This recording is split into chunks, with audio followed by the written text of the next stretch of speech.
The story of the Niagara-St. Catharines and Toronto Railway, the little system that could, is unique.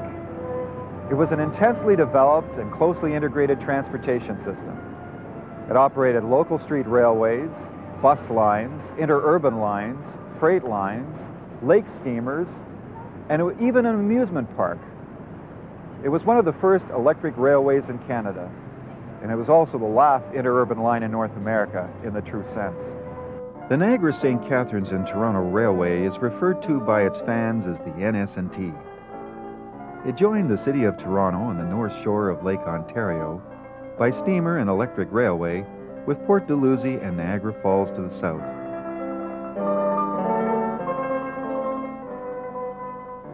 It served as a corridor for travelers and tourists to and from Canada and the United States. The earliest section of the NS&T system began in 1874 as the St. Catharines local horse car line, running through Narrated and Thorold. St. Catharines was one of the first cities on the continent to electrify its street railway. The old horse cars were transformed into electric cars by mounting electric motors on the front platform next to the driver, who was thereafter called the motorman. The cars used the Van-de-Poel electrification system. Double overhead wires carried a four-wheel traveler or troller connected to the car by a flexible cable. The word trolley was derived from troller. Service began in September of 1887, and St. Catharines City service was later extended to Thorold. While the Van-de-Poel electric cars were the first to operate, they were not the best. By 1896, conventional poles with trolley wheels were introduced. The NS&T system itself was incorporated in 1899 and assembled by the Haynes brothers of Amsterdam, New York, who envisioned a possible rail link to Toronto. On February 26, 1901, Port Dalhousie service began as the St. Catharines local city line, with a few miles of roadside track to Lakeside Park. American investment in the NS&T did not last long. By 1907, the system was bought out by William Mackenzie and Donald Mann of Toronto. By 1917, the effects of the First World War and tight money policies spelled doom for the aspiring Canadian Northern Railway Empire. In 1918, Mackenzie and Mann resigned from the company that they had built up from nothing, and the Government of Canada became the operator of the NS&T system. Along with the amusement park and electric railway, the NS&T also operated steamships across Lake Ontario. They sailed from Toronto to Port Dalhousie and St. Catharines. When through electric interurban service was introduced in 1901, the St. Catharines steamer destination was cut back to Port Dalhousie. Larger boats were needed to handle the increased traffic, and thus Dalhousie City, the last of the day boats, was put into service. She was 193 feet in length and could handle 1,050 passengers. In 1902, the NS&T Navigation Company was created as a wholly owned subsidiary of the NS&T Railway. It would later become Canadian National Steamers. In 1920, Northumberland joined the fleet. This twin-screwed steamer was more maneuverable than Dalhousie City and took 20 minutes less time to cross the lake. This Canadian national promotional film from the 1920s provides a look at what it was like to take the steamer ride for a day trip to Lakeside Park. Niagara Falls bound passengers from Toronto would take the Bay streetcar to the docks at the foot of York Street. They would purchase their tickets in the terminal warehouse for the 2-hour cruise across the lake.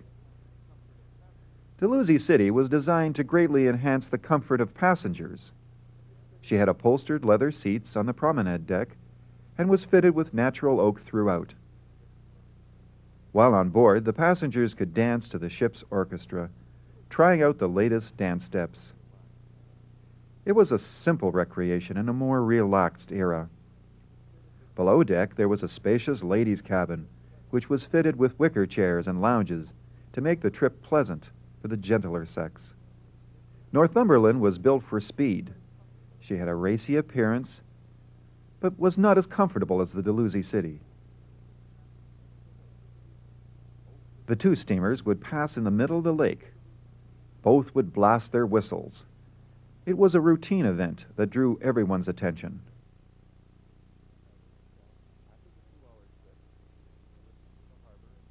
After the 2-hour trip, the steamer would enter the harbor and dock on the east side opposite Lakeside Park, where the Niagara Falls passengers would board the electric cars.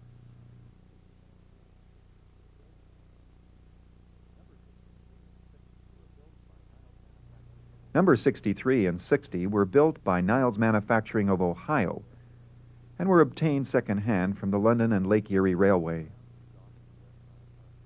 The steamer would then swing around to the dock on the west side harbor.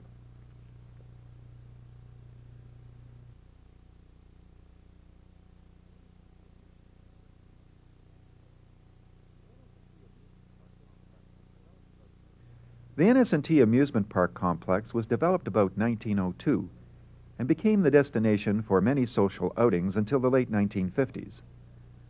Over 200,000 visitors came to the park in 1923, 90% of which were carried by NS&T services. And on the 12-acre site there was something for everyone, young and old. NS&T Publicity wrote this glowing description of the park's facilities in a 1920s pamphlet to entice American tourists to visit. From Niagara Falls and St. Catharines, the electric cars reach the edge of Lake Ontario, where refreshing breezes kiss the shores with ripples from crystal clear water. Here is found Lakeside Park, a perfect park for picnics. Just 2.5 hours by delightful, invigorating sail across the blue waters of Lake Ontario, with warm, shallow water and a fine, sandy bathing beach, accommodating crowds of 5,000 or more. Safe for even the smallest tot. An enjoyable way to spend the day.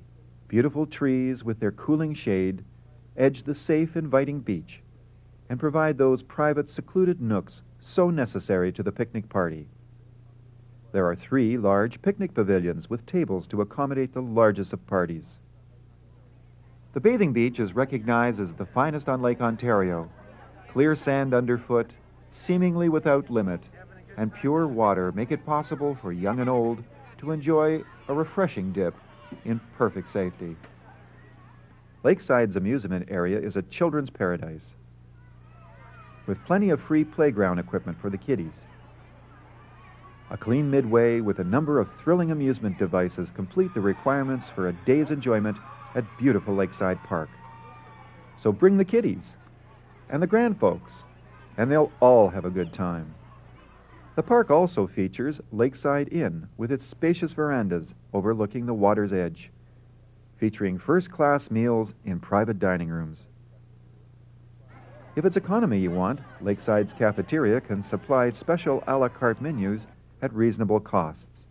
One good reason why many no longer carry picnic baskets.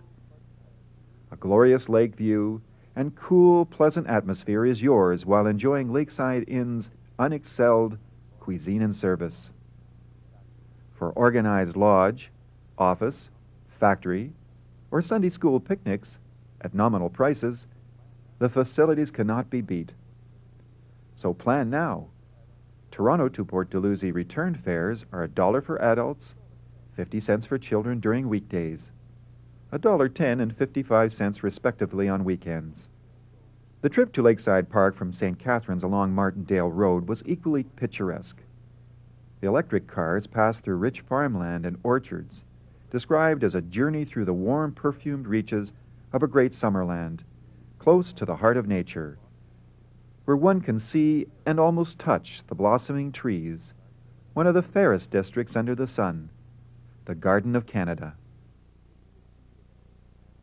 In the mid-1920s, the newly created Canadian National Electric Railways began a $2.5 million modernization program for the NS&T district, which included 2 new terminals, one in St. Catharines and the other in Niagara Falls.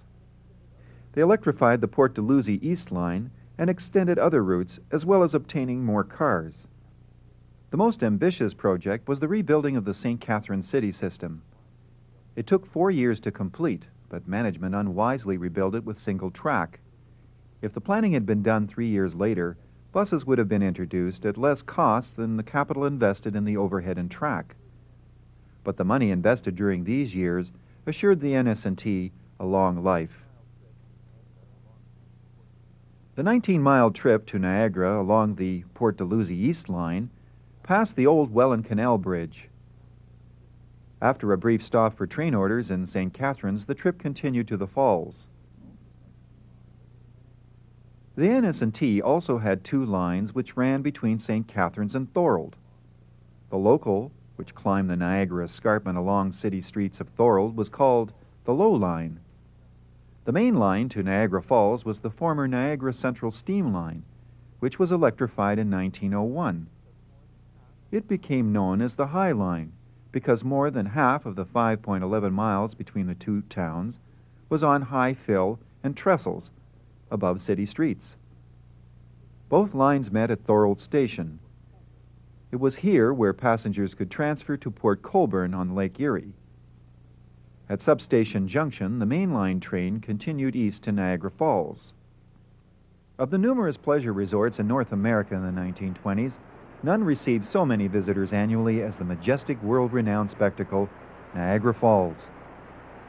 Young married couples would come from all over the world to take an invigorating ride to the base of the falls on the Maid of the Mist, and a romantic stroll through the well-manicured English gardens.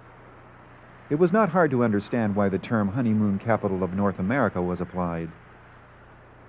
Tourists from Toronto would get off the electric cars at the rear of the terminal, whose appearance was designed to resemble an English country inn. The main feature of the building was an observation tower, aptly named Tower Inn Terminal. It overlooked the Honeymoon Bridge and afforded what was then a breathtaking view of the falls. Tourists could take the Niagara Gorge Railway electric car and trailer for the trip along the base of the gorge. The availability of cheap hydroelectric power provided the showcase for the area's electric cars. As beautiful as the Tower Inn Terminal was, it would be demolished a decade later to make room for the Queen Elizabeth Way. The Niagara Falls area generated considerable tourist traffic for the NS&T, which was augmented by one-day shopping trips to Toronto. But all was not so rosy. The 1940s saw the spread of paved highways, which allowed people the option of driving their cars. New alternatives to electric railways began to appear. In 1925, competition for electric rail riders came from motor coaches, equipped with new, heavy-duty pneumatic tires. The new buses were reliable, cheaper to run, and more convenient to use than the electric cars. The 1929 stock market crash and the 1930s depression greatly affected passenger revenues on the NS&T. The ups and downs of North America's last true interurban line did not go unnoticed by its fans. They probably realized that the NS&T's days were numbered, so they packed up their cameras and rode the lines, capturing on film the everyday working system before it disappeared forever. Why was the NS&T not abandoned as other North American interurban lines had been? I asked John Mills, author of The History of the NS&T. They were obliged to keep it running because, having spent all that money on the system in the 20s, they were not prepared to spend a lot more money on it in the 30s and replace it with buses. So it just kept on going on and on, long after any rational person would have thought it should have been abandoned, and as a result it became quite a famous anachronism. And people came from literally miles around to see what became almost a piece of streetcar archaeology. Describing the NS&T of the 1940s is photo historian Jack Knowles. My first visit to the NS&T was in 1939, at which time it had run through 10 years of depression and showed the results of it. The track had not been effectively worked on after about 1936. Shabby paint was the rule, except on the cars that were used to meet the boat train.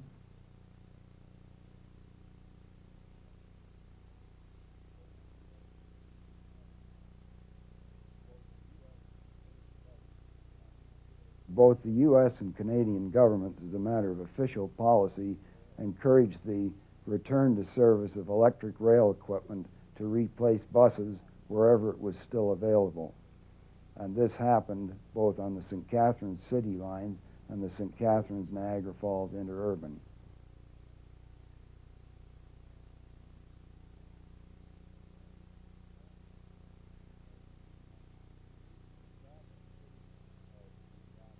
The St. Catharines City cars came back on in April 1942, and the main line came back in November 1942, and as a result of this, the cars that had been out of service were taken into the shops, painted, given extensive carpentry work, electrical work, and thorough paint jobs, and came out in really quite good condition.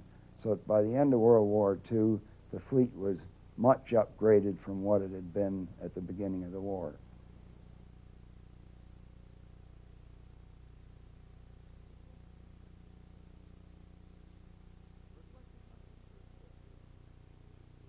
Reflecting on his first trip to the NS&T is interurban historian Al Kerr. The very first trip that our club did was on a boat train. It was on a 2 or 3 car train of the wooden cars over to the boats. That was 1938. The next time that we went was using regular cars with this all-day rate. So you buy this ticket, I think it was $2 or something, and you could go the whole system. It was actually what they did is they sold you a round trip from Niagara Falls to Port Colborne, but it was good via St. Catharines.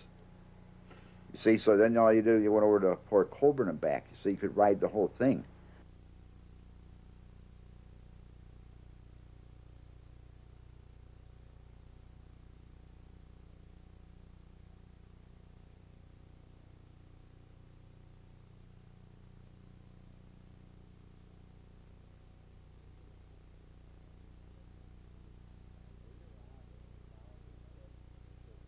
Later on, what we found is that we could buy tickets for their baggage motor trips.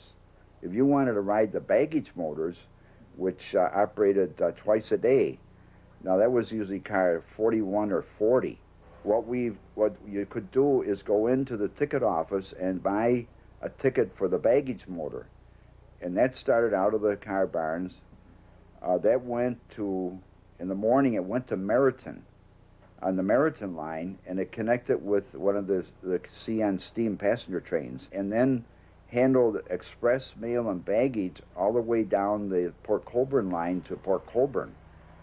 So then they would come up full speed back to St. Catharines, and that finished their morning trip. So there was no seats, you had to stand. And we did this several times with car 41, the baggage motor, and that was really a lot of fun. The rural nature of this section of the line allowed passengers to be let off at the crossroad. The Ontario government had built the new 4-lane Queen Elizabeth Way to Niagara Falls, but because the main line at this point was to be abandoned, they felt it was not necessary to construct an overpass. So the electric interurbans crossed the expressway at grade. The conductor would leave the train and flag oncoming traffic to stop. Since the volume of traffic after the war was still not heavy, the flagman's task was not as dangerous as it seems. While passenger traffic and revenues rose steadily during the war, at war's end it fell, and again the NS&T talked abandonment. While the International Railway Company's line along the top of the gorge was probably the best known line at Niagara Falls, Ontario, the NS&T City line started at the Lower Arch Bridge and ran by streets away from the river to reach Victoria Avenue, where there was a long stretch of double track, and finally, once it passed the turnoff into the Tower End Terminal, it became single track and continued on up to Main and Ferry, which was Niagara Falls' secondary business center. There was a long stretch of double track on Victoria Avenue, which enabled the interurbans and the city cars to operate without interfering with one another. Like most small street railway systems, Niagara Falls was basically single track with passing sidings. This meant that if one car got late on its schedule, it held up all the cars that it met at the passing points. The normal cars for operating the Niagara Falls service were part of a fleet of 12 Cincinnati lightweight cars which were bought in 1926. The Cincinnati Curveside car was a standard design of which almost 400 were built and sold across North America. The 12 that came to the NS&T were shipped into Canada as kits and assembled in St. Catharines shops, and this, of course, avoided heavy customs duty that applied to completely assembled cars. After the Niagara Falls city lines were abandoned, the Cincinnati lightweights joined the St. Catharines fleet. Jack Knowles filmed the last days of the St. Catharines city lines and captured a Facer Street car on its way to Welland Avenue in the Uptown Loop.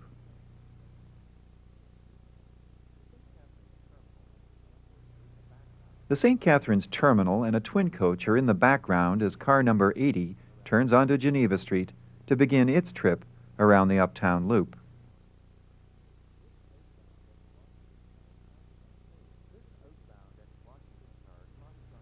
This outbound ex-Washington car crosses Ontario Street at Woodruff's, picking up McKinnon's industry workers in the evening rush hour. This was one of 7 Washington cars the NS&T had, which faithfully served the Port Dalhousie line until they were sent to Montreal and southern counties in Quebec.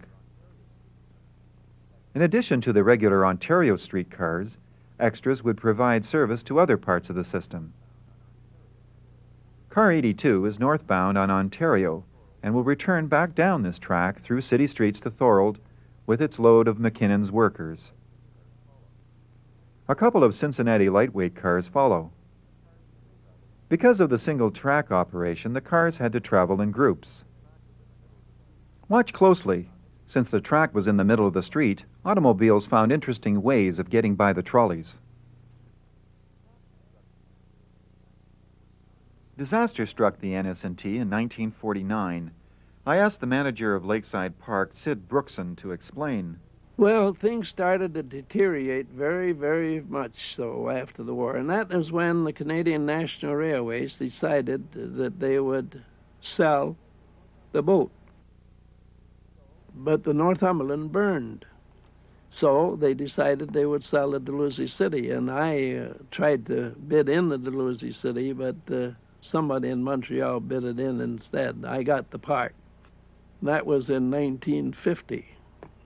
Because we ran the park with just the Dalhousie City for the 1 year, and that was when, as I say, the CNR realized they couldn't make any money by just operating the park with one boat.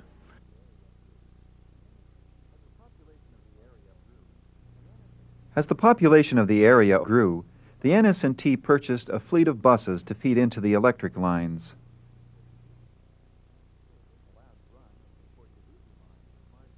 The last run of the Port Dalhousie line was March 1, 1950. Replacing the interurban cars were Canadian Car Brill buses. This was one of 15 Canadian National Transportation coaches which were used by CN officials to inaugurate the service to St. Catharines. The Brill buses joined a fleet of post-war twin coaches that provided local service to St. Catharines until the mid-1950s. By this time, interurban trolley fans were chartering excursions on the remaining lines.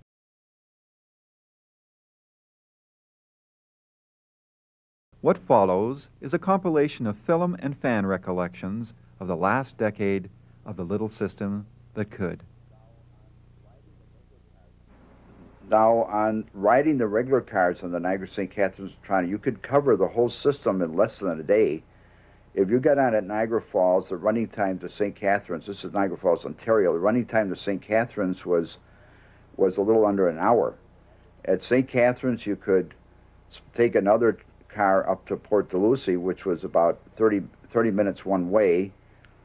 Then they laid over at least 15 minutes at Port Dalhousie. So you could make your round trip to Port Dalhousie probably in about an hour and a half. You could spend another 30 minutes riding back to Thorold, and then your round trip to Port Colborne would be 2 hours. So probably in about 5 hours, if you kept riding, you could ride the entire interurban system. Canadian enthusiasts would sometimes join up with Al Kerr's Buffalo, New York group to go on interurban charters. In St. Catharines, they would exchange trolley stories over lunch. We went to St. Catharines, and what our normal thing that we did is we would go down the street of St. Catharines to the Queensway Hotel, and we would have lunch at the Queensway Hotel in St. Catharines. Meantime, our interurban would come back to meet us after, of course, the crew had gone to dinner too. And then we would go to Port Dalhousie East, and we would go to Port Dalhousie West, and we would cover some of the spurs. We would cover the Welland Vale Spur, and then we, of course, would go down to Port Colborne, and of course we would have meets with the regular cars, which ran hourly on the way down. The NS&T's interurban fleet was beginning to show its age. Indeed, with the abandonment of most lines, the fleet was significantly reduced. I asked Al Kerr to relate what happened to some of the remaining cars. Now, 133 came to a bad end. 133 was in a grade crossing accident, and what had happened, the front truck was stripped off and went back and tore all the undercarriage off when the car overrode this vehicle that it hit. So the decision was that they weren't going to spend $5,000 or $6,000 to repair 133. So unfortunately, that was one of the first of the wood cars that was scrapped.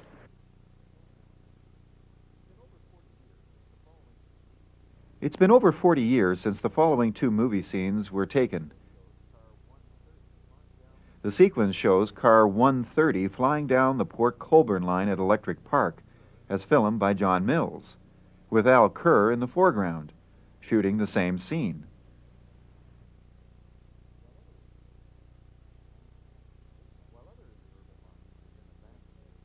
While other interurban lines had been abandoned, this one continued to run. Jack Knowles explains. The Port Colborne line for many years had an hourly service about 18 hours a day, and it did not have enough traffic to warrant the operation of two-car trains. When Canadian Northern built the line, it originally crossed the Grand Trunk at grade and went right to the waterfront. After the Grand Trunk and Canadian Northern were merged into Canadian National Railways, a diversion was built which took the interurban cars down to the Steam Road station immediately west of the Welland Canal.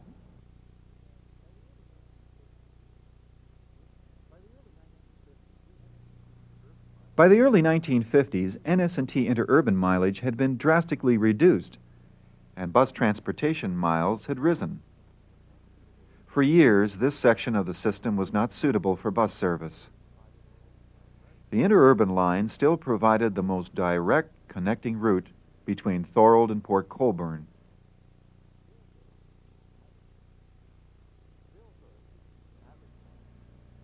Bill Hood, an avid fan of the NS&T, shares his memories of the final years.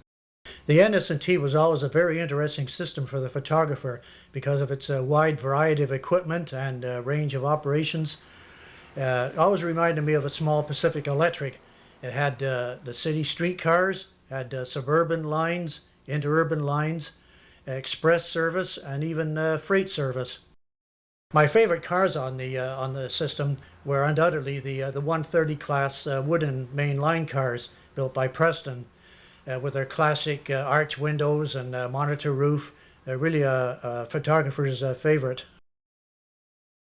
When we went to the car barns in St. Catharines, we spent many an enjoyable hour just wandering amongst the cars in the yard, photographing all the various types of equipment. The interurban car passes through Thorold. It reaches Thorold Station, where passengers from Port Colborne transfer to the Niagara Falls twin coach. Other changes to the rolling stock were also made. Al Kerr explains. The color of the cars changed as things went on. The wooden cars, car 130, 132, 134, were always, I think there were two shades of dark red. The insides that had originally been mahogany had been painted some kind of a tan. The color scheme reflected later on the Canadian National's ownership of the system when they decided to go to what I call the CN green. Meantime, the Montreal and Southern Counties cars had come from Windsor, Essex, and Lake Shore, and the decision was to paint them CN green along with the remaining big car 83. So these cars were painted Canadian National green, which was quite attractive with the maple leaf on the side, and that was the color scheme that was used right up to the end of service. Interurban Car 83 had been built in 1925 at the St. Catharines NS&T shops as number 107 for the Toronto suburban line to Guelph. When that line was abandoned, number 83 was returned to service in St. Catharines and outlived many cars on the roster. We ran many excursions on the NS&T. The management was always quite agreeable to where we requested the car would go. We quite often covered freight-only lines, industrial spurs, as well as the main line passenger routes. We never knew what we were going to encounter on these excursions. Like one day, I remember we had number 80, and we were running an excursion up the Port Weller line. All of a sudden, we came around a curve and saw a cow standing in the middle of the track. Apparently, the owner of the cow had tethered the animal to so it wouldn't go too far away from his property, but the chain was just long enough so that she could stand on the tracks. Anyway, we stopped the car, and everybody got out and descended on the unfortunate beast, who was quite confused seeing everybody around her. So after many photographs were taken of the occurrence, the cow was led to safety off to the side of the track, and we continued on our way to Port Weller. The main reason for having an excursion on the Port Weller line was that it was no longer in passenger use. Its sole existence was to serve the Port Weller Shipbuilding Company on the banks of the Welland Canal.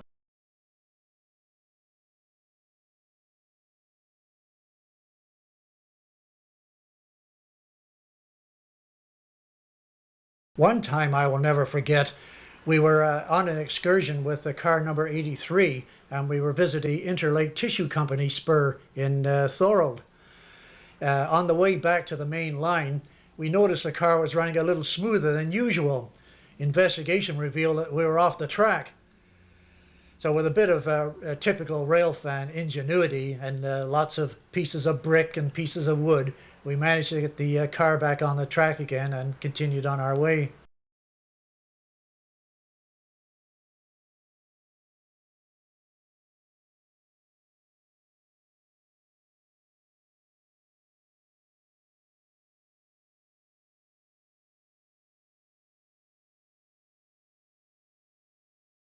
By 1941, the NS&T had a fleet of 9 trolley freight locomotives, 7 of which were non-standard units. The only standard engines were 18, which was a Baldwin-Westinghouse Class B, and number 20, which was a standard General Electric locomotive. A modernization of sorts took place in 1955 when these cars came from the Montreal and Southern Counties Railway at St. Lambert, Quebec.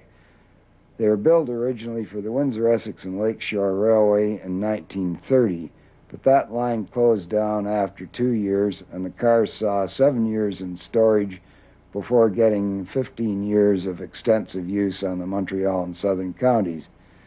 M&SC uses standard CNR coach green as its passenger car livery, and NS&T retained this color, repainting the cars in the same color that they'd been in Montreal.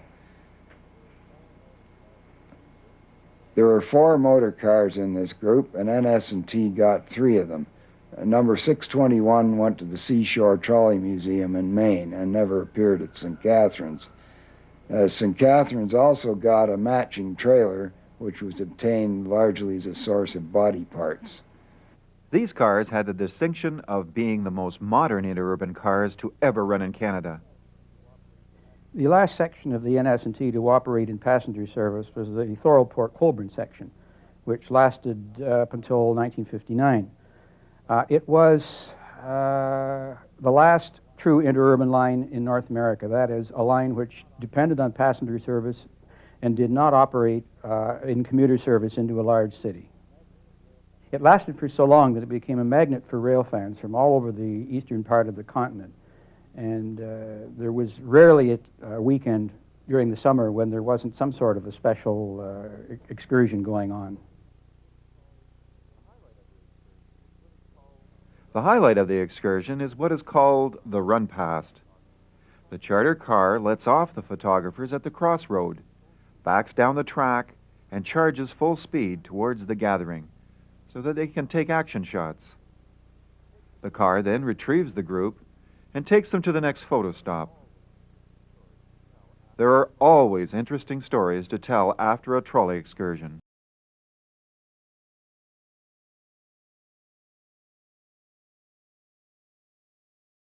I'd like to mention just one thing that we did once. We were going down a canning factory spur at Fonthill, and to show what the crews would do, to go down this, there was a freight car spotted at a lumber siding right in our way.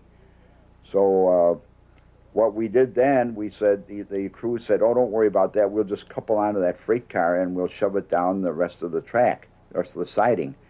What they forgot about was the trolley pole that was sticking out the front, the down front trolley pole, of course, which was energized with 650 volts.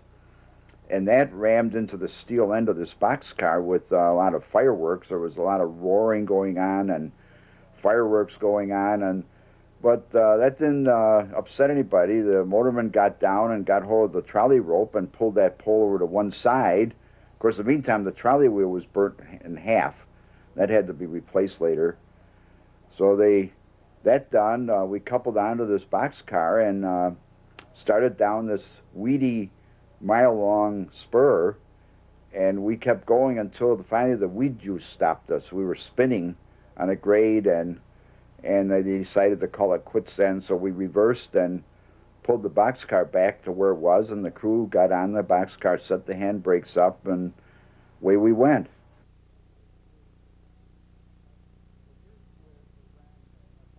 For years and years, they ran passenger service every hour using two cars from Port Colborne to Thorold. They would meet just north of Welland at a place called Electric Park, and every hour they would solemnly phone the dispatcher, who would say the same thing to them time after time after time, but the rules said they had to do it. They never ran into St. Catharines because if they had done that, the line would have been more than 20 miles long. They would have had to add a third car to the service, and Ontario regulations would have required them to put washrooms and drinking water on the cars. So they frugally stopped at Thorold because that was only 19 miles from Port Colborne, and everybody had to change. The cars were put into the shops, repainted inside and out, had all the electrical connections checked, and we chartered, I believe, the first car on the line. Now, these cars were a lot faster than the NS&T ever had. These cars were good for 55 miles an hour. They had large motors, and they were a very, very fast car for the NS&T. On the other hand, they didn't ride very good. The white and black stripes on the fronts of the cars were intended to improve the visibility for motorists in an effort to cut down grade crossing accidents, a continual problem for most interurban lines. This level crossing with the Wabash Railroad was fully interlocked, as most railway crossings were, protected by signals and derailleurs, which were operated by the NS&T train crew. The white flags flown from these cars were used both by steam railroads and many interurbans to denote trains that were not regularly scheduled and therefore did not appear on the timetables. The red flag on the back of the car denotes that the train is complete and that is the end of the train. Green flags were also used to denote that another car or train was following on the same schedule.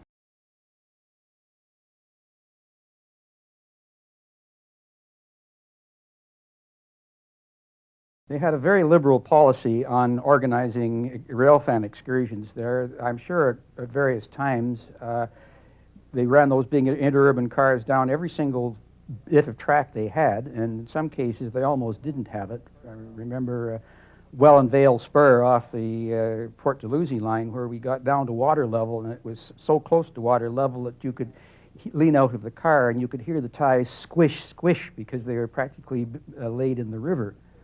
It used to be quite a regular thing for us to run excursions, primarily for Toronto people, which would connect at Meryton Station with the morning train from Toronto.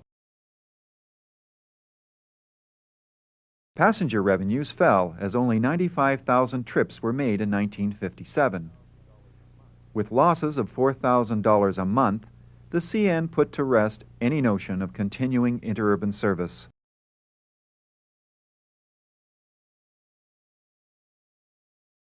In 1950, Lakeside Park was sold to longtime manager Sid Brookson. By 1955, chartered buses replaced the interurban and steamer service to Lakeside Park. Company picnic outings continued to provide revenue to the new owner, but business was not as brisk as it once had been. The beaches were still crowded with bathers.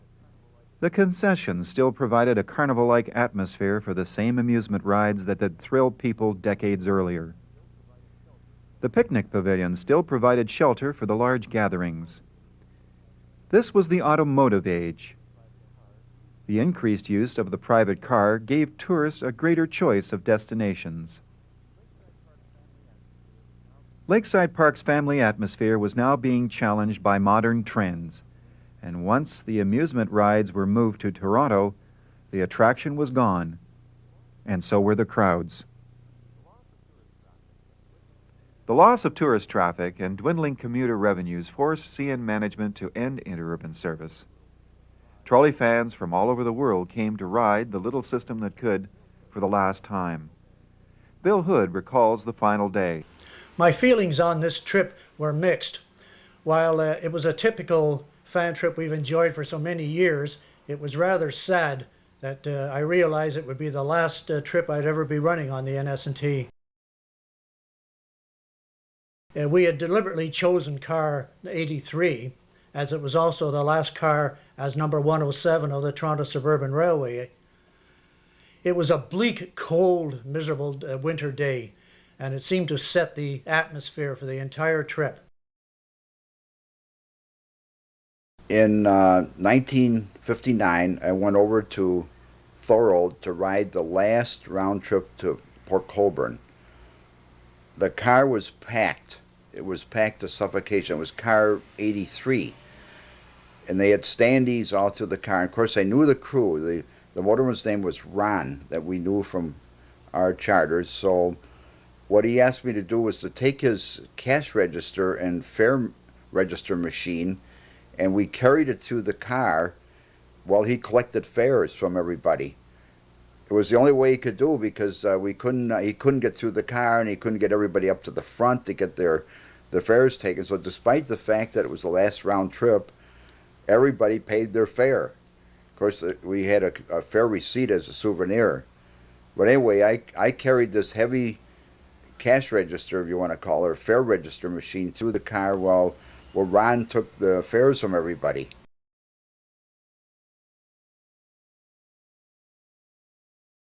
My payment for that, if you want to call it, was that I didn't have to pay, because since he collected from everybody, he didn't bother with me. But of course, in the meantime, I'd worked my way through the car.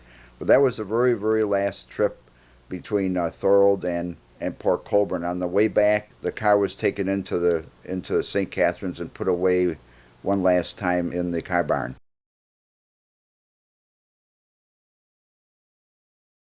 As the era of the little system that could drew to a close, rail fans hoped that electric freight switching would continue, but such was not the case. CNR diesels took over NS&T freight switching, and by July 1960, all service ended.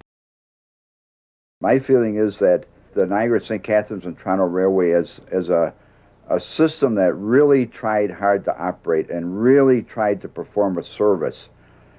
When we first rode the Niagara, St. Catharines, and Toronto, they were very busy. They had city lines in St. Catharines, city lines at Niagara Falls. They operated suburban service and interurban service. They were in the navigation business. They operated three-car trains between Niagara Falls and Port Dalhousie East, where you could change to one of their steamers. They operated very frequent service between Niagara Falls and St. Catharines. They performed terrific service during World War II, and it was only when highways were being built, the autos got more into the play that they started to give up. But even then, they abandoned slowly. They didn't do any wholesale abandonment. Yes, they bought buses. They even tried rail buses, incidentally, for a while. But they operated their electric freight trains, and they operated mail and baggage service right up almost to the end. And then through the dedication of their employees, we knew their employees, we knew their a superintendent and assistant superintendent. They tried hard to keep that railroad running, and I think the public appreciated it.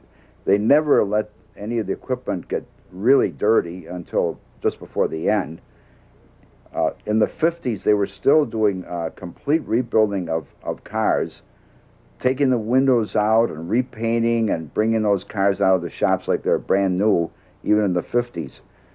But with the changing conditions, I could see that as things changed, they kept curtailing until there was only one last line, Thorold to Port Colborne, and they operated that until the passenger traffic was almost down to nothing. At the time, we didn't realize how much we would miss the system in years to come.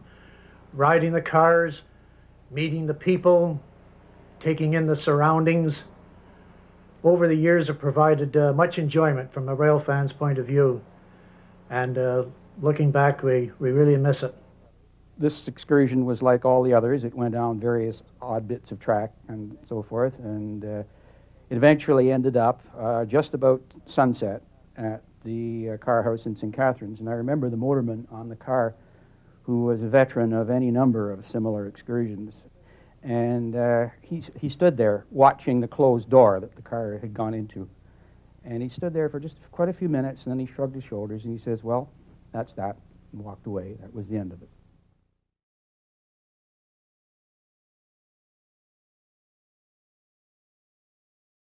So that's the end of the Niagara, St. Catharines and Toronto Railway.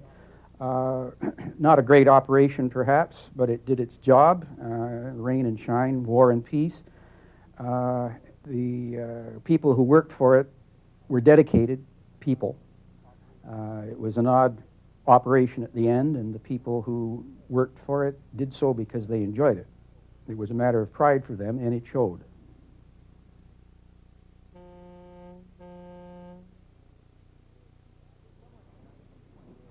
If someone from 1928 came back to this spot and looked around, they'd hardly recognize it. Toronto's waterfront has changed dramatically over the past 70 years. And so too has the Niagara region. Passenger boat service across the lake from Toronto to Port Dalhousie does not exist today.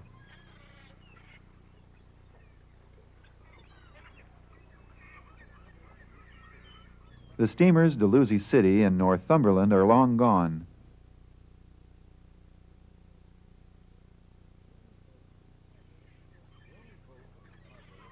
The only boats in the harbor are the Pleasure Craft and Garden City, which provide seasonal cruises to the Welland Canal.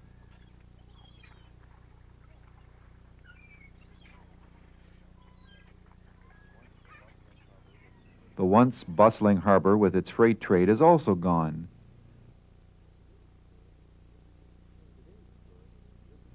Today's tourists can visit the historic buildings in Port Dalhousie, or stroll through what's left of Lakeside Park.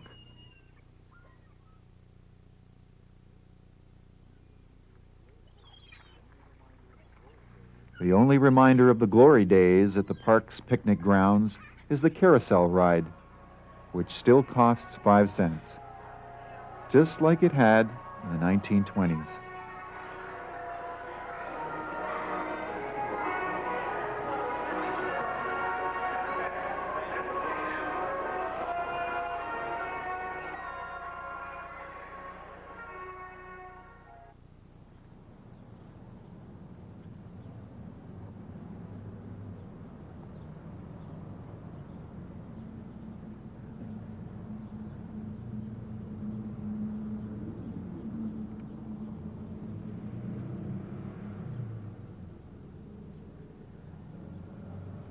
The Niagara-St. Catharines and Toronto Railway stopped passenger service in March of 1959. The little system that could had finally been dewired. The last trolley pole was pulled down and it existed for a few more years as freight operation. Only the memories of the NS&T by local residents and trolley fans remain.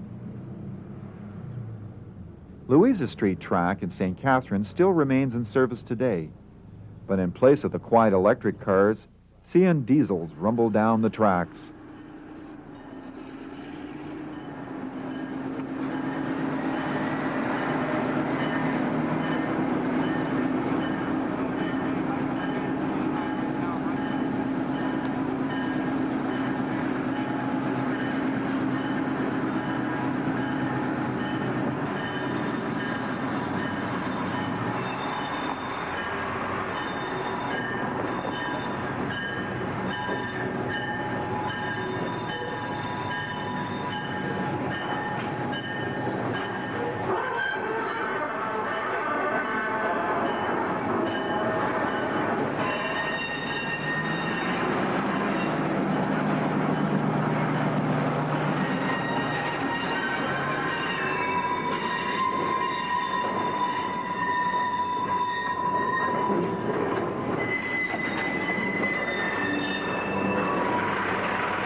The center track on Welland Avenue runs to the same spot where interurban cars journeyed to Port Colborne.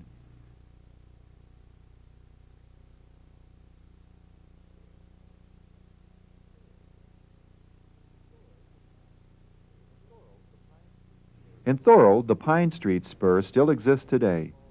Jack Knowles recalls a humorous observation a young resident of the street made many years ago. A favorite personal reminiscence on fan trips was a trip down Pine Street freight spur in Thorold, where a small child on the front porch on Sunday morning, seeing car 130 with a load of rail fans, commented, "I think all the people on that car are crazy."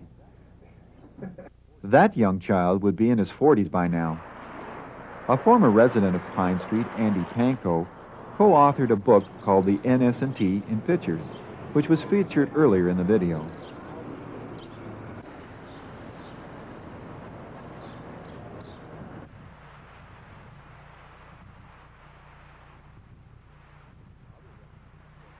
Other remnants of the Port Colborne section of the NS&T are still visible, but not for long. The track in most areas has been removed and replaced with nature trails and bike paths.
In the long history of transportation development in Canada, the interurban era is little more than a recent incident.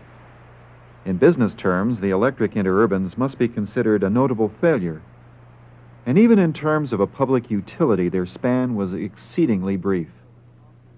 Few of them operated more than 3 decades before the role of local passenger carrier and light freight hauler had been mainly replaced by buses and trucks.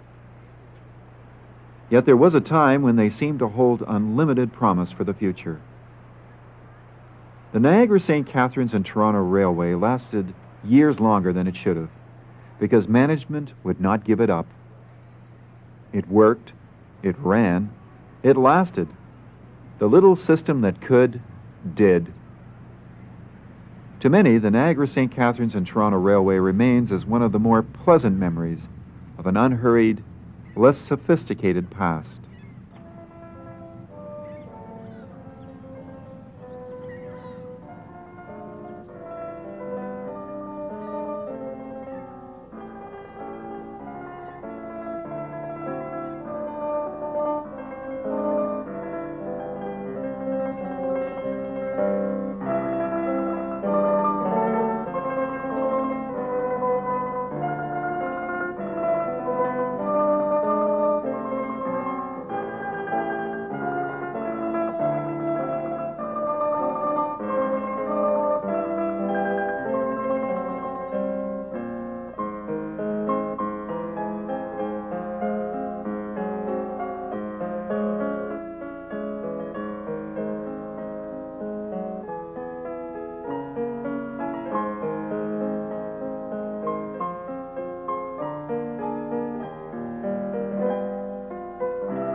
The last section of the NS&T to operate was the 19-mile line between Thorold and Port Colborne.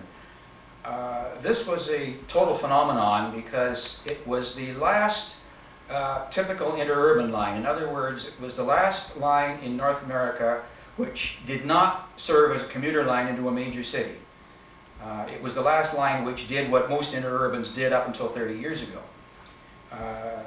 Nobody is quite sure why the Port Colborne line lasted as long as it did. The main reason given was that it wasn't paralleled by roads and that it was difficult to put a bus service on. Well, maybe so, but lots of other lines were abandoned without being paralleled by roads. I think it was sheer inertia. I think the whole, in fact, I know the whole management of the NS&T was simply like the interurbans so much that they really didn't want to get rid of them, and there was not the push from within to get rid of them as there so often was. So that the Thorold to Port Colborne line kept up its hourly service for years and years and years after the rest of the system was abandoned. And of course it attracted rail fans from all over eastern North America. It became very, very famous. I was fortunate to travel over it a good many times, and there got quite a few photographs of it. It never went into St. Catharines. It always stopped in Thorold, and you had to change in Thorold to go to either St. Catharines or Niagara Falls. And the reason for that was that under Ontario law, you had to have drinking water and a washroom on any electric car that operated over 20 miles. So that they would have had to have, and the Thorold to Port Colborne line was 19 miles long. They could serve it neatly with 2 cars, or if they wanted to run into St. Catharines, they'd have had to put a 3rd car on the run, and it would have had to have been a more elaborate version, so they just simply didn't do it. One of the most sentimental occasions in my life, I guess, was when we ran the trip after the last day, March the 30th, 1959. marking the end of the last interurban line, we used 83 in one of the 620s. And we spent the whole day going up and down the system. One of the amazing things about the NS&T was that they were extremely liberal on their fan trip policies. You could hire a car and they would take it anywhere where there was track. So we went up some of the most obscure industrial spurs, some spurs like the Fonthill Cannery Spur or the Walker's Quarry Spur between Thorold and Niagara Falls. You wouldn't have thought that a passenger car could stay on the track, but they didn't care, and they would operate the cars anywhere you wanted to go. Which is why there are so many pictures around of fan trips on the NS&T, because they were never the same. You could, you went down the Commonwealth Electric Spur, we'll say, on this trip, and then you went down the Cannery Spur on that trip, and you went on the Interlake Tissue Mills Spur on the trip after that, and so forth. And it was a tremendous amount of variety. And all sorts of interesting things happened. I don't know whether I'm letting the cat out of the bag, but the time that they were going down one of the spurs and there was a box car parked in the track where there shouldn't be.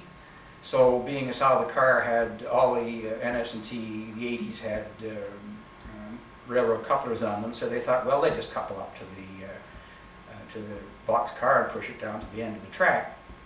So they got everything organized and they pulled the thing up very slowly to couple up, only nobody remembered that the front trolley pole was hooked down. And of course, the end of the trolley pole stuck out farther than the coupler did. And the trolley pole hit the steel end of the boxcar, and which then created a dead short to ground, of course, through the boxcar wheels, and welded the trolley wheel onto the boxcar and grounded the substation and turned out the power for the whole NS&T system. I wasn't on that trip, and I don't know how they ever explained that one away. I do know we put a car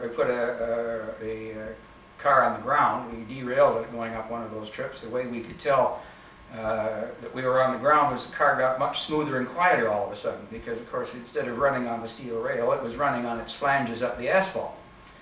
So what to do? We broke the lock on a section house farther down the line and found some tools inside and re-railed the car ourselves and never said anything to anybody about it. This is the sort of thing that used to happen on the NS&T. But even the last trip, on the last trip that I mentioned before, we did go up 2 or 3 spurs, just as a sort of a farewell. It was a fascinating system indeed. One of the most interesting of these industrial spurs that I mentioned was one that was abandoned quite early. It was the Welland Vale spur, which branched off the Port Dalhousie line about halfway between St. Catharines and Port Dalhousie. It went right down to the level of the river there, and it was not maintained very well. We went down there just once, and they went down very slowly, and I wondered why, but when we leaned out the car window, you could hear the squish, squish, squish, because we were so near water level that the river water was squishing up around the ties as the cars went along. There was one motorman on the NS&T, whose name I've forgotten, maybe Al Kerr can tell you what it was, I'm sure he can, who turned up on all these fan trips. He used to complain and grouse, and you'd think that it was absolutely the worst thing in the world to have to drive interurban cars on fan trips and so on, but he was always there. And he was there on the last of the fan trips in March 1959. And I remember there were 2 cars, and they came back to St. Catharines just as the sun was setting. It was quite late in the afternoon. And they put the cars in the barn, and they pulled the doors closed. And of course, this was the end of the last day of the last line. And there was the motorman who was there right to the very end, and I saw him standing there. And he just stood in the middle of the track, outside the door, looking at the closed door, and just stood and stood. And you wondered what he was thinking. Finally, he just shrugged his shoulders and says, well, that's that. Walked away. While we were preparing this video, I went back there to the NS&T, or what's left of it, for the first time since the great days of the system. In a way, it's interesting to see what has remained of it. There's more left of the NS&T than there are of many electric lines in this situation, especially through the streets of St. Catharines, on the Welland Avenue and Louisa Street, the part of the former Port Dalhousie line. It's hardly changed at all. It's very interesting from that point of view. But the overwhelming impression that you get is one of great sadness that while you understand the economics and you understand why it had to happen, it's very regrettable because it was such a fascinating, eccentric, peculiar, but very worthwhile system. It did its job. It did it in a very distinctive manner. It caused a certain amount of pride almost in the people that worked for it, because it was such an unusual, this was typical of several of the electric lines, it was such an unusual thing, but it was different, but it was efficient and it did its job.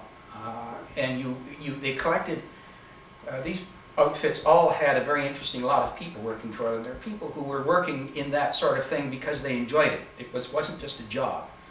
And they worked, usually, quite often, they would spend their lives in the system, just because they enjoyed so much working with these things which were different but just as good, and so forth. And all of that spirit has been completely lost. As soon as the electric lines, electric propulsion stopped, and on the railroads, as soon as the steam locomotives stopped, the incentive to grow up within a distinctive, a fascinating system was completely gone. The type of people that now work for them is different. Their attitude to their job is different. And it has not improved the standard of service. That's one of the problems that we have with as soon as it becomes the same as everything else, then your attitude becomes the same as everybody else. And that's what's happening on the railroads now. It happened on the electric lines when they quit. As the great homogenization happens, the people just don't care anymore. That's all there is to it. Okay. The first time that we heard of the Niagara St. Catharines in Toronto was around the early part of 1940. In fact, it was in the winter. And somebody called me and said, do you know there's an interurban system over out of Niagara Falls, Canada? And I said, no. So we got in a car and we drove over. And we drove to the Tower Inn terminal, and we went inside, and there was a fellow in there, and I said, is there interurban cars out of here? And he says, yeah. He said, if you wait a while, there's one's going to come in. So we found out that we could go to St. Catharines, so we bought tickets, and I think it was car 67 came in. At that time, 67 was in the red and cream color scheme. So we got on, and we climbed up through the escarpment and out on the main line. And so we got talking to the motorman. He said, you know, you can go to Port Dalhousie, you can go to Port Colborne. And so, we thought that's great. So we got to St. Catharines. He said, well, probably the best thing to do is to wait here, and there's going to be a car along for Port Dalhousie. So I still remember it was car 68 came along for Port Dalhousie. This, of course, is in the winter. So we got on, and coming into the street of Port Dalhousie, we had the misfortune of having a collision with an auto. Nobody was killed, but it was really a nasty accident. And of course, we were anxious to give our names to the motorman because then we had a chance for correspondence. So anyway, we continued our trip, and we went down to Port Colborne and came back to the Niagara Falls. So then we thought, well, we're going to have to do this again sometime. So in the meantime, we got into the National Railway Historical Society, and they decided they're going to come over to Canada and ride the complete system on a daily pass that you could get. I think it was $1 on a Sunday. You could ride the entire system.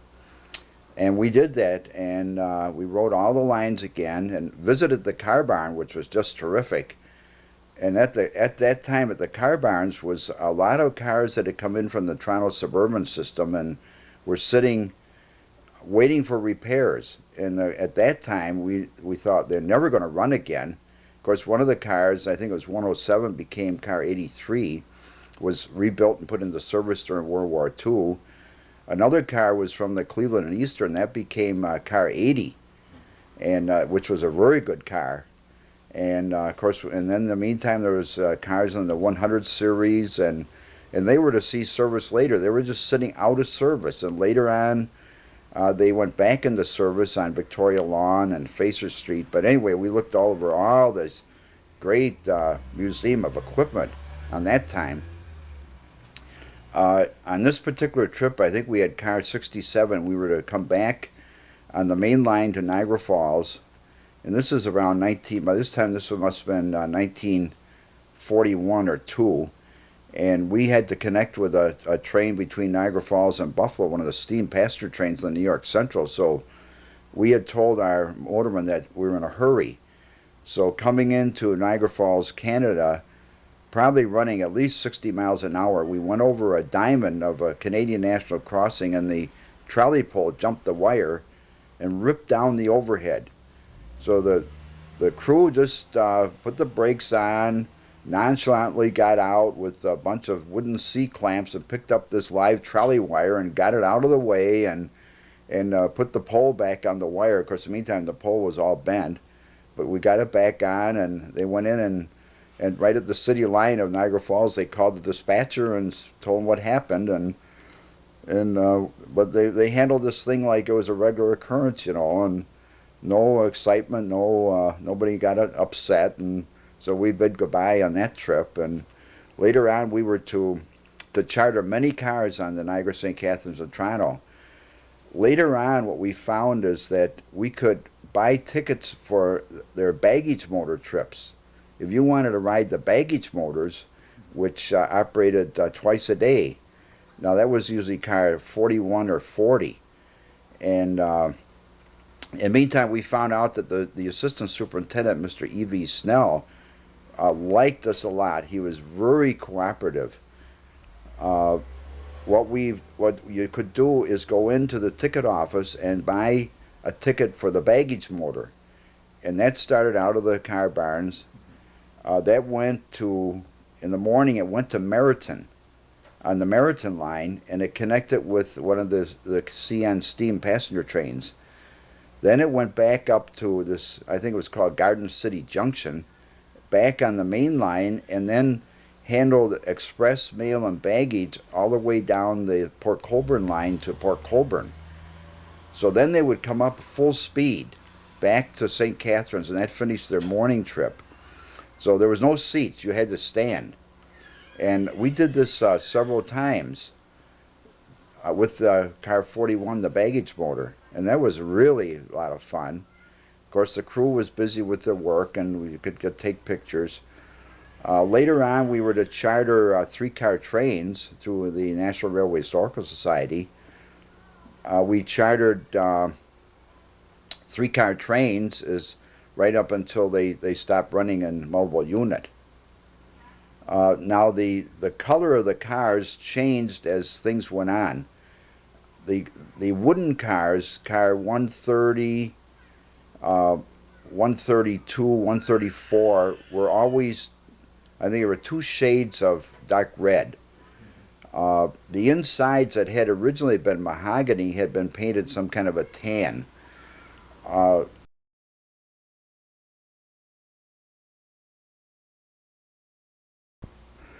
So in 1948, we had a charter on the Niagara, St. Catharines, and Toronto. We had a single car. I think we had car 82. So to get there, of course, we had to take the train up to Niagara Falls again. We walked over to to Bridge Street, which is by the CN station, and our car was sitting there waiting. And once again, we covered the entire system. At that time, everything was still operating. Actually, what had happened is the main line, Niagara Falls to St. Catharines, had been abandoned and then was restored to service again. It was abandoned, I think, just prior to World War II. They restored it to service, and they still were operating. However, that was up for abandonment again, but there was no date set. Niagara Falls City Service was still operating with the Cincinnati Lightweights, and we went to St. Catharines, and what our normal thing that we did is we would go down the street of St. Catharines to the Queensway Hotel, and we would have lunch at the Queensway Hotel in St. Catharines. Then our next thing was meantime our interurban would come back to meet us after, of course, the crew had gone to dinner too. And then we would go to Port Dalhousie East, and we would go to Port Dalhousie West, and we would cover some of the spurs. We would cover the Welland Vale Spur, and then we, of course, would go down to Port Colborne, and of course we would have meets with the regular cars, which ran hourly on the way down. So we would finish up by getting back to Niagara Falls and walking across the bridge again. Now at that time, the NS&T was sticking mostly to their red and cream color scheme, but some of the wooden cars that were still red, and in fact they stayed red right to the end. Although car 133 for some reason was red and cream. Now 133 came to a bad end. 133 was in a grade crossing accident, and what had happened, the front truck was stripped off and went back and tore all the undercarriage off when the car overrode this vehicle that it hit.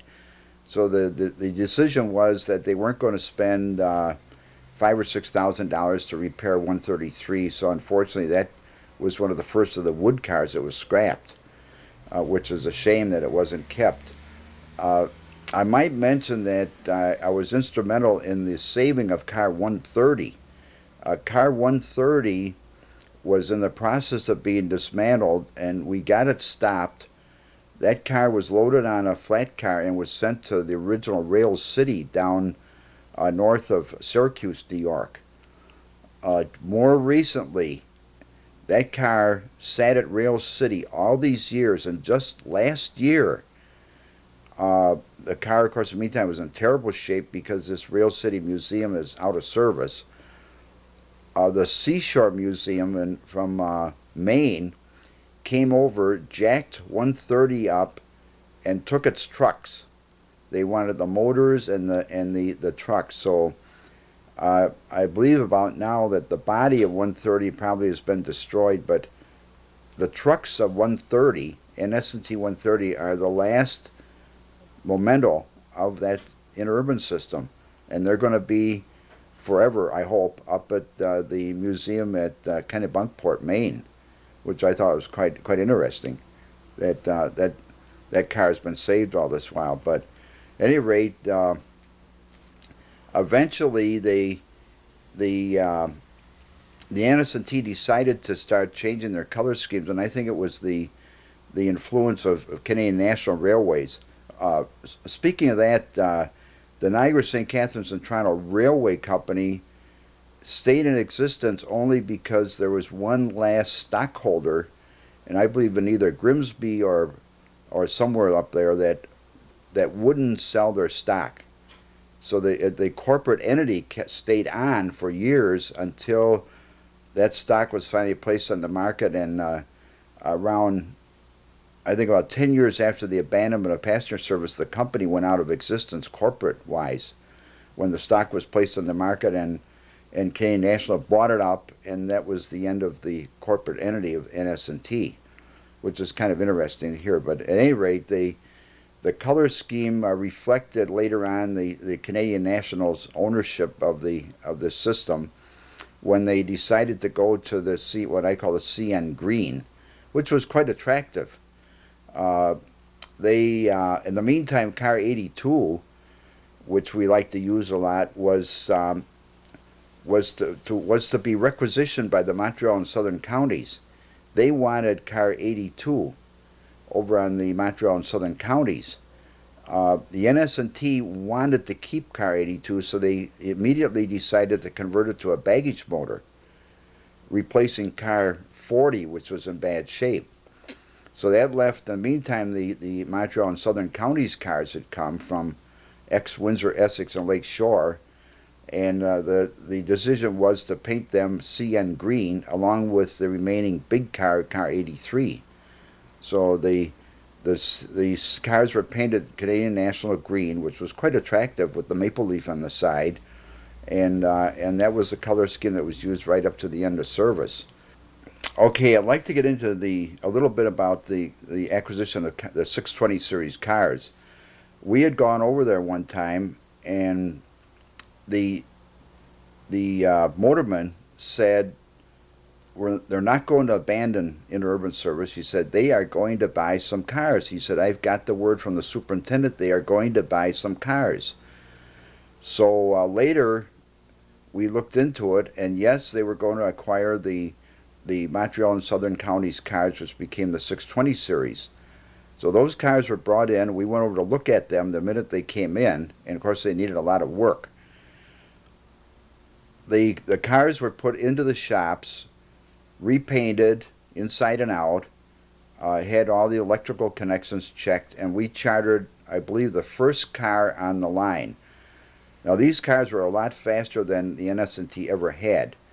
These cars were good for 55 miles an hour. They had large motors, and they were a very, very fast car for the NS&T. On the other hand, they didn't ride very good. But we had the first charter. We covered the entire system, and at that time, our operator was a man by the name of Russ Cudney, and we got to know him quite well. In fact, we used to ask for him for our charters at further on down the line. When we chartered, we usually still like to use car 82 or 83 along with one of the 620s. I'd like to mention just one thing that we did once. We were going down a canning factory spur at Fonthill, and to show what the crews would do, to go down this, there was a freight car spotted at a lumber siding right in our way. So what we did then, we said, the crew said, oh, don't worry about that. We'll just couple onto that freight car and we'll shove it down the rest of the track, the rest of the siding. What they forgot about was the trolley pole that was sticking out the front, the down front trolley pole, of course, which was energized with 650 volts. And that rammed into the steel end of this boxcar with a lot of fireworks. There was a lot of roaring going on and fireworks going on, but that didn't upset anybody. The motorman got down and got hold of the trolley rope and pulled that pole over to one side. Of course, in the meantime, the trolley wheel was burnt in half. That had to be replaced later. So that done, we coupled onto this boxcar and started down this weedy mile-long spur, and we kept going until finally the weed juice stopped us. We were spinning on a grade, and they decided to call it quits then, so we reversed and pulled the boxcar back to where it was, and the crew got on the boxcar, set the handbrakes up, and away we went. So I thought that was really neat. Towards the end of service, and I'm going to say maybe about a month before the end of service, the cars started to get in bad shape. The flanges on some of the wheels were really worn bad, and this unfortunately caused a derailment on our last day of service, which was our last fan trip, which was 1 week before the end of service. We had a derailment going into the streets of Port Colborne. Luckily, there we could back on again with some help with some wood and stuff that we found by the curb. So we got back on the track there, but later in the day, on the Port Dalhousie West line, on one of their sharp curves, our first car, the one with the bad wheels, derailed completely, and we had to abandon the car right at that spot. In 1959, I went over to Thorold to ride the last round trip to Port Colborne. The car was packed. It was packed to suffocation. It was car 83. And they had standees all through the car. And of course, I knew the crew. The motorman's name was Ron, that we knew from our charters. So what he asked me to do was to take his cash register and fare register machine, and we carried it through the car while he collected fares from everybody. It was the only way he could do, because he couldn't get through the car, and he couldn't get everybody up to the front to get their fares taken. So despite the fact that it was the last round trip, everybody paid their fare. Of course, we had a fare receipt as a souvenir. But anyway, I carried this heavy cash register, if you want to call it, fare register machine through the car while Ron took the fares from everybody. So of course my payment for that, if you want to call it, was that I didn't have to pay, because since he collected from everybody, he didn't bother with me. But of course, in the meantime, I'd worked my way through the car. But that was the very, very last trip between Thorold and Port Colborne. On the way back, the car was taken into St. Catharines and put away one last time in the car barn. About 6 months after the main line between Niagara Falls, Ontario and St. Catharines was completely abandoned once and for all, and the Niagara Falls city system had been abandoned, I got a request from somebody to charter a car for one last trip on the main line between Niagara Falls and St. Catharines and over the rest of the system. And this is in the winter. So the car 82 was brought down to us by the Canadian National Station on Bridge Street through packed ice. They had brought along a pickaxe and pails of salt to open switches. We got on the car at the CN station on Bridge Street, and they spent a good 15 minutes trying to get underway on this packed ice. In the meantime, there's double track as you left Niagara Falls for St. Catharines. There was about a foot of snow. The inbound track, we could see where the car had come on the inbound track. So we started out on this private right-of-way. The motorman's name was Bill Wright, and I was standing right in the front, right next to him, and we started out through the snow on this double track, which eventually would go into single track.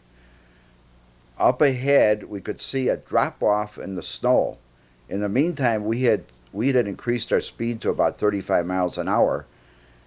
What we didn't realize was the track crews had needed a switch for somewhere, and never expecting to see anything operate there again, ever, they had taken the switch out and the ties. And we saw it at the last minute. Now, Motorman Wright saw what had happened as we were practically on top of it, so he immediately threw the car into reverse. We slid off the end of the rails right into the cinders, and that's where we stopped. And there was nothing we could do. There was no way to back the car up, and we had to walk back through the snow and call in. They sent a bus out for us. The bus took us to St. Catharines. We resumed our trip over the rest of the railroad, and then later in the day came back to Niagara Falls on the track that was still intact. In the meantime, there was a crew out re-railing our derailed car, and we operated across the QE and into Niagara Falls for the very last trip ever that ran between Thorold and St. Catharines. The very first trip that our club did was on a boat train. It was on a 2 or 3 car train of the wooden cars over to the boats. That was 1938. That was not our charter. The next time that we went, it was not a charter. This would, I'm going to say 1939, was using regular cars with this all-day rate. So you buy this ticket, I think it was $2 or something, and you could go the whole system. It was actually what they did is they sold you a round trip from Niagara Falls to Port Colborne, but it was good via St. Catharines. You see, so then all you do, you went over to Port Colborne and back, so you could ride the whole thing. But that was not a charter. So our first real charter was 1946, our club from the U.S. Now, on riding the regular cars on the Niagara, St. Catharines, and Toronto, you could cover the whole system in less than a day. If you got on at Niagara Falls, the running time to St. Catharines, this is Niagara Falls, Ontario, the running time to St. Catharines was a little under an hour. At St. Catharines, you could take another car up to Port Dalhousie, which was about 30 minutes one way. Then they laid over at least 15 minutes at Port Dalhousie. So you could make your round trip to Port Dalhousie probably in about an hour and a half. You could spend another 30 minutes riding back to Thorold, and then your round trip to Port Colborne would be 2 hours. So probably in about 5 hours, if you kept riding, you could ride the entire interurban system. Now, if you stopped at Niagara Falls, Canada, to ride the city lines, that would probably take about another 2 hours to ride both the Montrose line and the Lundy's Lane lines in Niagara Falls, Canada. In St. Catharines, when the city cars were still running, you could probably spend another couple of hours there riding the Victoria Lawn line and the Fraser Street line in St. Catharines, and possibly the CN Station line if it was operating. To ride the entire system then would probably take the greater part of a day, although the interurban portion would be maybe about 5 hours. And you could do the interurban portion on what they call the all-day round-trip pass that could be purchased on weekends, which we always did, rather than charter a train. Our first charter from the U.S. was in 1946, when we operated a convention here in Buffalo. I like to look at the Niagara, St. Catharines, and Toronto Railway as a system that really tried hard to operate and really tried to perform a service. When we first rode the Niagara, St. Catharines, and Toronto, they were very busy. They had city lines in St. Catharines, city lines in Niagara Falls. They operated suburban service and interurban service. They were in the navigation business. They operated 3-car trains between Niagara Falls and Port Dalhousie East, where you could change to one of their steamers, the City of Northumberland or the Dalhousie City for Toronto. They operated very frequent service between Niagara Falls and St. Catharines.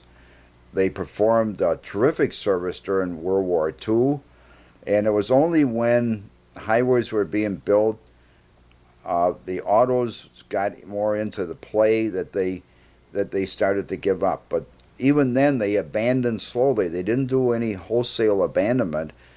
Yes, they bought buses. They even tried rail buses, incidentally, for a while. But they operated their electric freight trains, and they operated mail and baggage service right up almost to the end. And my feeling is that and then through the dedication of their employees, we knew their employees, we knew their a superintendent and assistant superintendent. They tried hard to keep that railroad running, and I think the public appreciated it. They never let any of the equipment get really dirty until just before the end. In the 50s, they were still doing complete rebuilding of cars, taking the windows out and repainting and bringing those cars out of the shops like they're brand new, even in the 50s. But with the changing conditions, I could see that as things changed, they kept curtailing until there was only one last line, Thorold to Port Colborne, and they operated that until the passenger traffic was almost down to nothing.